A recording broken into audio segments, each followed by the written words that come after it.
Morning, colleagues.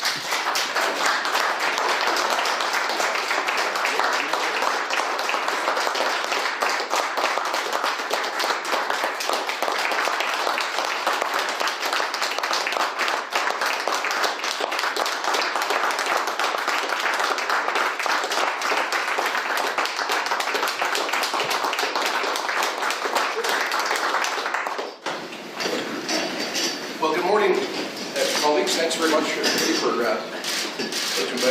welcome our friends from the media for our regularly scheduled cabinet meeting.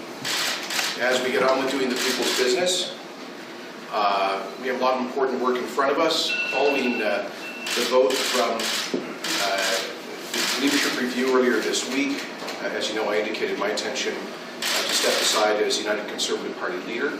I'll be doing so as soon as the party has elected a new leader. At that date, we'll be up to the Leadership Election Organizing Committee. And I was pleased that yesterday Government Caucus met and affirmed its support for this approach, allowing the government to maintain the continuity and stability and to continue to focus on the people's priorities. For me, that's the most important thing. This is a critical time in Alberta history.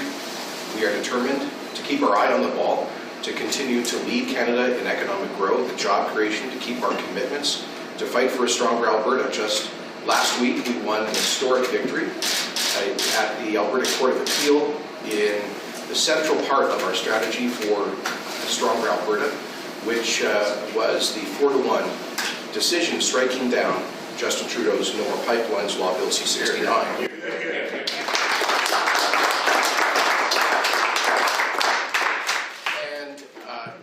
I am working to get as many Canadian provinces and key organizations representing First Nations, businesses and others who care about the future of Canada's economy to support us as we go to the Supreme Court of Canada. And I'll be doing that next week at the Western Premiers Conference in Regina.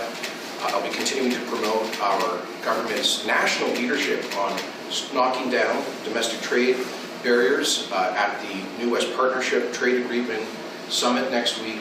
I'll be taking these messages as well to the Council of the Federation of Victoria in July. We will continue our fantastic momentum from our trip to Washington of last week, where we saw some of the most powerful people in the United States Congress supporting Alberta's pitch to become a larger part of North American energy security, and we will continue this summer to expand Alberta's presence in the United States, opening 3 additional advocacy offices, expanding 2 trade promotion offices, expanding our Washington team. Ministers Nixon and Savage will be traveling to Washington a month from now with the oil sands producers to discuss their plan to get to net zero emissions by 2050 in their operations. We'll continue to focus, and we'll be discussing some of this morning, on the challenges faced by the uncertainty in the global economy.